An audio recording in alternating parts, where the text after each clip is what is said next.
أعوذ بالله من الشيطان الرجيم. بسم الله الرحمن الرحيم. الحمد لله رب العالمين الرحمن الرحيم مالك يوم الدين إياك نعبد وإياك نستعين اهدنا الصراط المستقيم صراط الذين أنعمت عليهم غير المغضوب عليهم ولا الضالين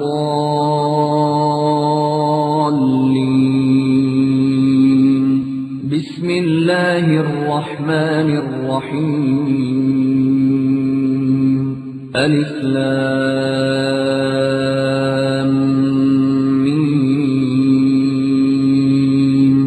ذلك الكتاب لا ريب فيه هدى للمتقين الذين يؤمنون بالغيب ويقيمون الصلاة ومما رزقناهم ينفقون. کیا بھلے تمہیں ٹکا بوٹی کر دی جائے، جلا دیا جائے اور کہا جائے کہ تم شرک کرو، کبھی بھی شرک. سمجھ آئی کہ نہیں آئی؟ یہ اس کی اہمیت اور اس کی فضیلت اور اس کے فائدوں میں سے یہ ایک فائدہ ہے. اللہ کے رسول صلی اللہ علیہ وسلم نے ایک اور حدیث پاک پڑھ کر کے میں اپنی بات بتاتا ہوں، ختم کرتا ہوں کہ من مات لا يشرك بالله شيئا دخل الجنہ ومن مات يشرك بالله شيئا دخل النار. کہ جو مرا اس حالت میں کہ اللہ کے ساتھ اس نے شریک نہیں کیا، اللہ کے رسول فرماتے ہیں وہ جنت میں جائے گا، اور جو اس حال میں مرے کہ اس نے اللہ کے ساتھ شریک کیا ہو، اللہ کو کسی کو اللہ کے ساتھ شریک کیا ہو، دخل النار، وہ جہنم میں جائے گا. یہ دو ٹوک کا فیصلہ ہے. اس لیے اس توحید کے موضوع کو یہاں دعویٰ سینٹر میں کتابیں ہیں، کیسٹیں ہیں، اس کو خوب سے خوب اس کا علم حاصل کرو، اچھی طرح سے اس کو سمجھو، اور اس کے جتنے بھی جزیات اور اس کے اصول ہیں سوال اس سے غفلت نہ برتو میرے عزیزو.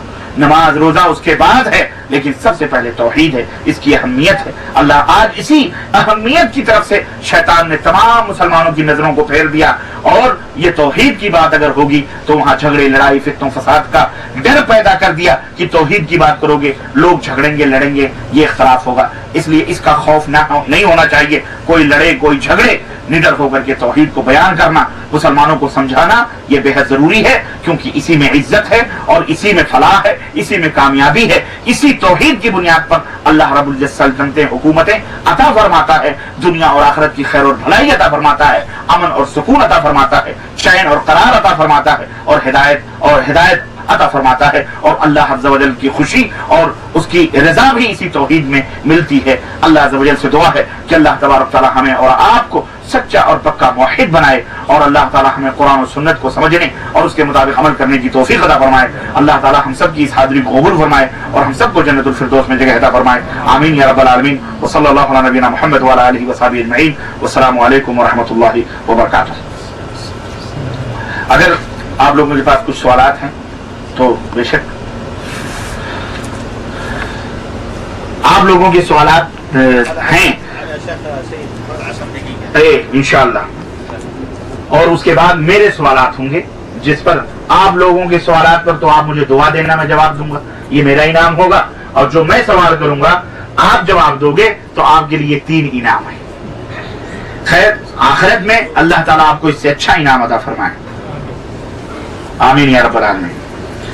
کچھ سوالات ہیں، 10 منٹ کا ہمارے پاس ٹائم ہے ابھی. اگر کچھ سوالات باقی رہ جائیں گے تو ہم کل انشاءاللہ تعالیٰ کل کی مجلس میں اس کے جوابات دے دیں گے.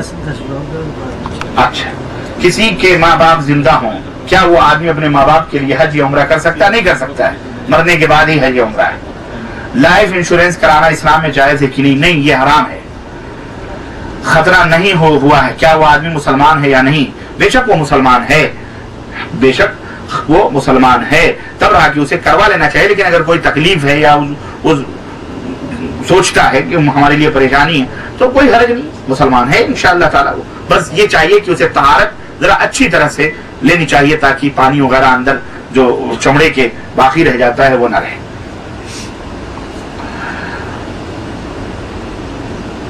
آج کل مختلف مفتی صاحب اپنے انداز میں مسئلے کا حل بتاتے ہیں. آپ کس کی بات مانو گے؟ اگر کتاب کی بات کریں، بازار میں مختلف کتابیں ان کے اپنے انداز سے لکھی ہوئی ہیں، تو ایک عام آدمی جو دین کا علم زیادہ نہیں جانتا تو وہ کیا کرے؟ برائے مہربانی رہنمائی. وہ خود علم حاصل کرے، وہ خود جہاں دیکھیں آپ کہ لوگ غلط راستے بتلا رہے ہیں تو آپ کو خود علم حاصل کرنا چاہیے تاکہ آپ صحیح راستے پہ جائیں. خود علم حاصل کریں اور خود قرآن کو پڑھیں، خود احادیث کو پڑھیں، اور اہل ایک نہیں دسیوں سے پوچھیں، اور جہاں یقین آئے اور جو دلیل اور ثبوت پیش کرے، یہ دیکھو یہ لکھا ہوا یہ ثبوت، اس کو مان لیں. باقی وہ جھوٹ بولتا ہے اس کی گردن پہ جائے. جو مولوی یا مفتی جھوٹ بولے گا وہ اس کی گردن پہ جائے گا. سمجھ رہے ہیں؟ یہ کیا ہے؟ سورۃ التوبہ. وائی سورۃ التوبہ اسٹارٹ وداؤٹ بسم اللہ الرحمن الرحیم. بس اللہ تبارک و تعالیٰ نے اس میں نازل نہیں کیا ہے. اس کے کئی اسباب مفسرین نے بیان کیے ہیں، لیکن یہ اللہ رب العزت کی حکمت ہے. بعض لوگ کہتے ہیں چونکہ وہ اس میں ایک جلال ہے اور اللہ تعالیٰ کی تنبیہات ہیں مشرکین کے لیے، اس لیے رحمت اور رحمت اس کا ذکر نہیں ہے. باقی آپ اس کے پیچھے نہ پڑیں کہ اس میں بسم اللہ الرحمن الرحیم کیوں نہیں ذکر کیا گیا اور یہ وہ. بہرحال اللہ تبارک تعالیٰ نے نہیں نازل کیا، اس کی مرضی ہے. بس کام کرتے ہوئے اگر کپڑے پر گندے پانی کا چھینٹا پڑ جائے یا پورا بھیگ جائے تو اس حالت میں نماز پڑھ سکتے ہیں. اگر گندا پانی آپ جانتے ہیں اور ظاہر ہے تو اس کو دھل ڈالیے، دھل کر کے پاک کیجئے پھر پڑھیے. ایسے جائز نہیں. جن کے والدین انتقال کر چکے ہیں ان کے اصالہ ثواب کے لیے کیا کرنا چاہیے؟ قرآن پاک پڑھ کر کس طریقے سے ثواب پہنچا سکتے ہیں؟ سب سے پہلے تو آپ یہ پوچھیں کہ قرآن پاک پڑھ کر ثواب پہنچا سکتے ہیں یا نہیں، کس طرح ہے. یہ تو بات کی بات ہے. ہاں یہی بدعت ہے، قرآن پڑھ کر کے اصالہ ثواب پہنچانا کرنا یہی بدعت ہے. پتہ نہیں قرآن پاک پر آپ کو ملا بھی ہے ثواب کی نہیں ملا، آپ کو کیا معلوم؟ یہ تو ثواب دینا اللہ کا کام ہے. اور جب اللہ نے ابھی آپ کو دیے نہیں تو جو چیز آپ جس چیز کے آپ مالک ہی نہیں ہے وہ دوسروں کو دیں گے کیسے؟ یہ آپ کا گلاس ہے، میں کہوں جناب علی آپ کو میں ہدیہ دے رہا ہوں، یہ مجھے میرا حق پہنچتا ہے؟ مال آپ کا ہدیہ میں تو باپ کا مال دادے کا فاتحہ والی بات ہو گئی ہے کہ نہیں؟ تو میرے بھائیوں کام وہ کرو جو نبی کریم صلی اللہ علیہ وسلم نے کیا. اللہ کے نبی کی بیوی حضرت خدیجہ کبریٰ کا انتقال ہوا، آپ کے صاحبزادوں کا انتقال ہوا، آپ کے بیٹی کا انتقال ہوا، آپ کے سامنے سینکڑوں صحابہ کی وفات ہوئی. اللہ کے نبی نے کسی کے لیے قرآن خوانی کی بزم یا محفل منعقد نہیں کی. حضرت نبی کریم صلی اللہ علیہ وسلم کی وفات ہوئی، ابو بکر نے اپنے خلافت کے دور میں محفل منعقد نہیں کی. حضرت ابو بکر کی وفات ہوئی، حضرت عمر نے اپنے دور خلافت میں کسی کی محفل منعقد. یہ سب بدعات ہیں، خرافات ہیں. یہ مولویوں نے کھانے پینے کے لیے چکر لگائے ہوئے ہیں. ایسے نہیں کھلاتے، ایسے کھلاؤ. تو مرنے پہ بھی کھاتا ہے، پیدائش پہ بھی کھاتا ہے. پیدائش پہ تو کم ہی کھلاتے ہیں لوگ، کیونکہ عقیقے میں مولوی کو کون یاد کرتا ہے؟ مرنے پر مولوی صاحب یاد آتے ہیں. تو اس نے سوچا بیٹا ایسے نہیں تو ایسے کھاؤ. تو جیسے پنڈت اور برہمن ہندوؤں کو چوس رہے ہیں ایسے آپ کو برے علماء چوس رہے اس کے نام پر اس کے نام پر. تو آپ کیا کر سکتے ہیں؟ آپ ان کے لیے دعا کریں، ان کی طرف سے عمرہ کریں، ان کی طرف سے صدقہ و خیرات کریں. آپ کو انہوں نے قرآن پڑھنا سکھلایا ہے، میرے بھائی آپ قرآن پڑھو گے خود بخود ان کو ان کا ثواب ملتا رہے گا.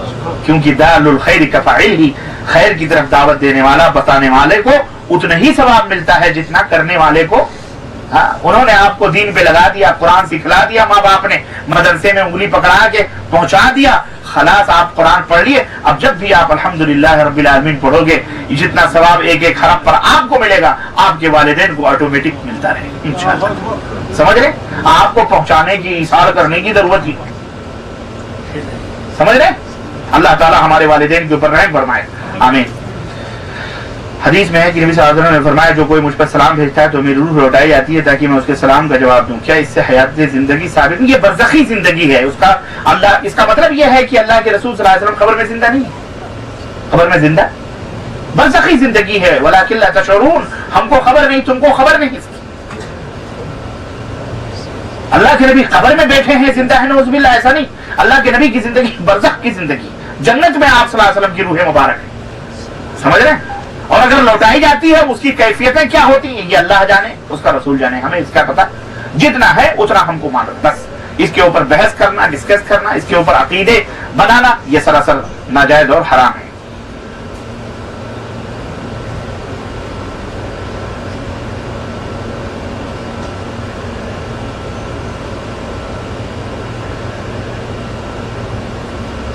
کیا چوری کرنا شرک؟ نہ، چوری کرنا حرام ہے. حرام اور شرک میں فرق ہے. زنا کرنا حرام ہے، جھوٹ بولنا حرام ہے، غیبت کرنا حرام ہے، چوری کرنا حرام ہے، شراب پینا حرام ہے. شرک کس کو کہتے ہیں؟ اللہ کی ذات میں، اللہ کی صفات میں، اللہ کی عبادت میں.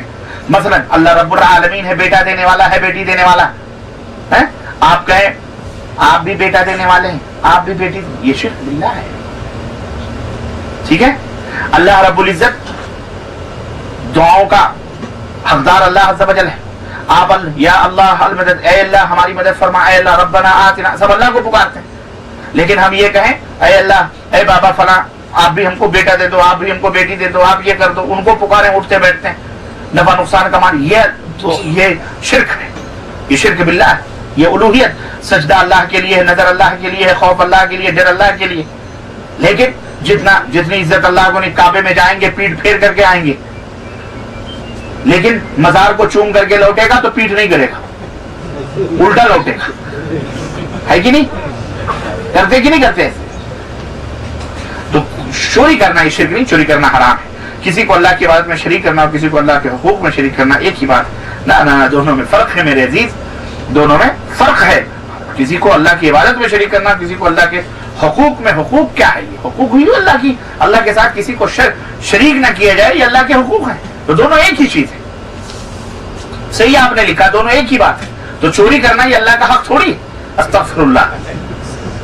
یا چوری نہ کرنا یہ اللہ کا حق نہیں، حکم ہے اللہ تعالیٰ. یہ اللہ تعالیٰ کا کیا ہے؟ حکم ہے. کیا نبی صلی اللہ علیہ وسلم کو آقا کہنے کی کوئی دلیل نہیں؟ یہ تو زبان اردو ہے، آپ اپنی اردو زبان میں کہہ دیتے ہیں، خدا کہہ دیتے ہیں، ہے کہ نہیں؟ تو اس میں کوئی، بعض علماء نے یہ لکھا ہے نہیں کہنا چاہیے. اللہ یہ اس میں ذات ہے، اللہ کا نام ذاتی نام ہے، اس لیے اللہ ہی کہنا چاہیے. اس کا ترجمہ کسی زبان میں گاڈ یا پرمیشور یا نہیں کہا کہ نہ، یا خدا نہیں کہا جا سکتا ہے. اس لیے احتیاط کا تقاضا تو یہی ہے کہ نہ کہے. لیکن اگر کوئی کہہ دے، بیچارے کو نہیں اس کا مطلب وہ ہے زبان میں چڑھی ہوئی، تو یہ کوئی ایسی بات نہیں ہے کہ اس سے آدمی کافر نعوذ باللہ یا گمراہ یا ہو جائے گا. البتہ آقا وغیرہ، آقا کہتے ہیں مالک کو. جیسے مطلب آپ کہتے ہیں کہ صاحب ہم آپ کے تابع دار ہیں، آپ ہمارے مالک ہیں.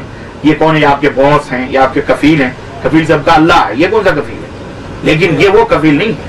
ایسے ہی یہ ضمناً یہ بات آتی ہے، سمجھ رہے ہیں؟ اس کا کوئی، اس میں بعض چیزیں مشترک ہیں. اللہ مومن ہے، اللہ کا اسم ہے، صفت ہے اللہ کی مومن. لیکن آپ بھی اپنے آپ کو مومن کہتے ہو، اللہ نے بھی دوسرے کو مومن کہا ہے. تو اس کا مطلب تھوڑی ہے کہ ہم اللہ نعوذ باللہ ہو جائیں گے، ہرگز نہیں. بلکہ اللہ مومن ہے اپنے صفات بجمیع صفات ہی و کمال ہی، اپنی تمام اللہ کا جو مومنیت ہے اس کی وہ کمال کو پہنچی ہوئی ہے. ہماری مومنیت وہاں تک نہیں پہنچ سکتی، نقص کے ساتھ. سمجھ رہے ہیں؟ قرآن میں رضاعت یعنی دودھ پلانا 2 سال ہے. امام ابو حنیفہ رحمۃ اللہ علیہ نے 2.5 سال لکھا ہے، اور امام مودودی نے فرمایا کہ امام ابو حنیفہ 6 ماہ کا عرصہ احتیاطاً بڑھایا ہے. کیا درست ہے؟ یہ مولانا کی اپنی تعویل ہے. اللہ کو سمجھ نہیں آئی احتیاط کی، رسول کو سمجھ نہیں آئی، ہے نا؟ تو امام صاحب کو سمجھ آ گئی 6 مہینے احتیاط کیا ہے. جیسے ہمارے یہاں روزہ آ رہا ہے، روزے کا ٹائم ہو گیا کہ مطلب 2 منٹ روزہ کھول، کہ نہیں 5 منٹ احتیاط کر لو. احتیاط کیا ہے بیٹا؟ اب ٹائم ہو گیا روزہ کھول، نہیں، دن بھر کا روزہ پر. اللہ کے رسول صلی اللہ علیہ وسلم نے فرمایا میری امت ہمیشہ خیر اور بھلائی پہ رہے گی جب تک وہ سحری میں دیر کرتی رہے گی اور افطاری میں جلد کرتی رہے. یعنی سورج ڈوب گیا افطاری کر لو. سمجھ؟ اب جلدی کا یہ بھی مطلب نہیں ہے سورج ڈوبے نہیں، ابھی دکھ رہا ہے اور آپ افطاری کر لیں، یہ بھی حرام ہے. تاخیر کرنا بھی حرام ہے. سمجھ رہے ہیں کہ نہیں سمجھ رہے؟ دونوں فرق ہے. بہرحال میں نے پلاٹ اس غرض سے لیا ہے کہ مستقبل میں اس کی قیمت بڑھ جائے گی، جبکہ رہائش کے مقصد سے دوسرا پلاٹ بھی ہے. تو کیا دونوں پلاٹ کی زکات؟ جو رہائش کے لیے اس میں زکات نہیں ہے، جو بیچنے کے لیے اس میں زکات ہے. اور جتنے میں آپ نے خریدا اس میں زکات ہے. یہ نہیں کہ اب بکنے والی ہے، آپ نے خریدا 10 لاکھ میں، اب بکنے والی ہے 40 لاکھ میں، تو بکنے والی ہے اس پہ 40 لاکھ میں زکات ہے، تو یہ 10 لاکھ تو آپ کا زکات ہی بھی نکل جائے گا. نہیں، 10 لاکھ میں لیا ہے تو 10 لاکھ میں زکات ہے. ٹھیک ہے؟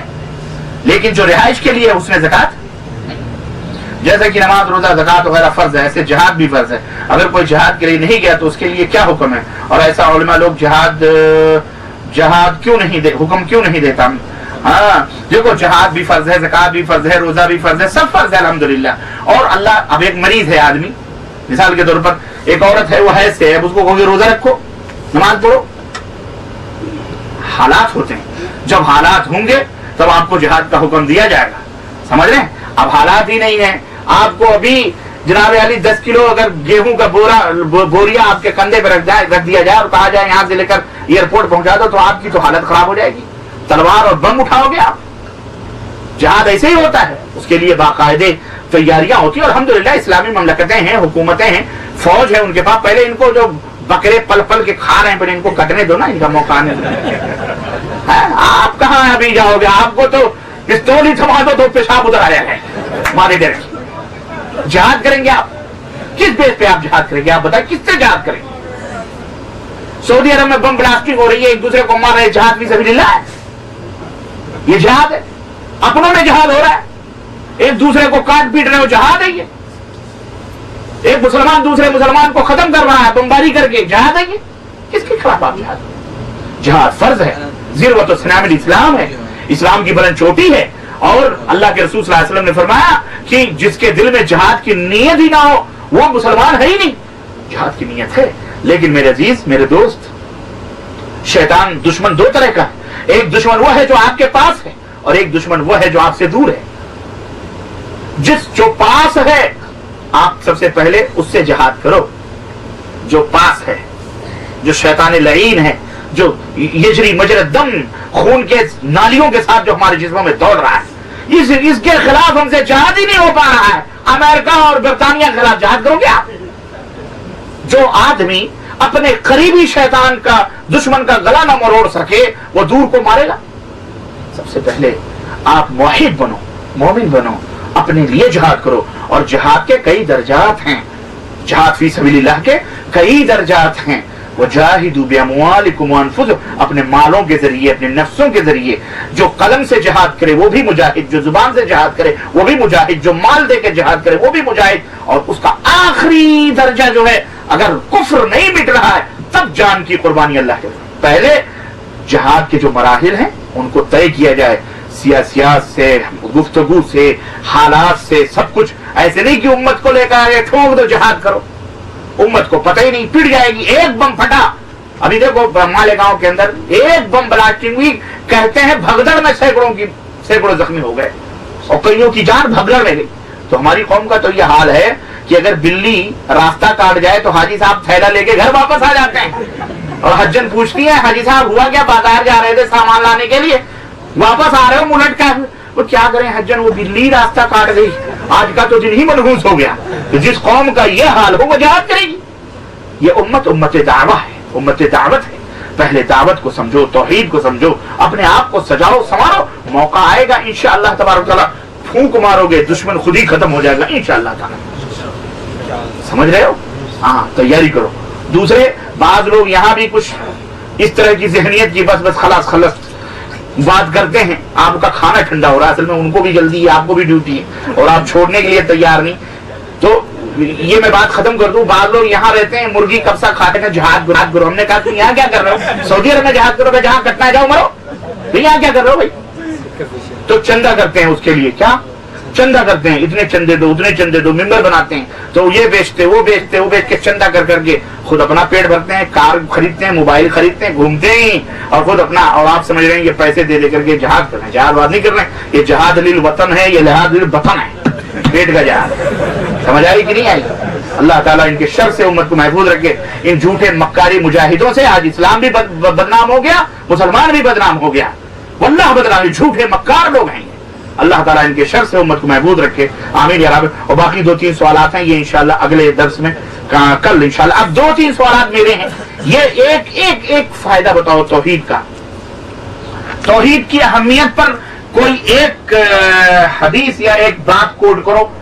ہاتھ اٹھاؤ پہلے پھر اس کے بعد. جی، توحید پہ جنت، اہمیت توحید کی اہمیت پر کوئی ایک، میں نے باتیں بہت کری، ایک بات بتاؤ. توحید میں نے خلاق معنی نہیں پوچھ رہا ہوں. جی جی، ایک ہے فائدہ.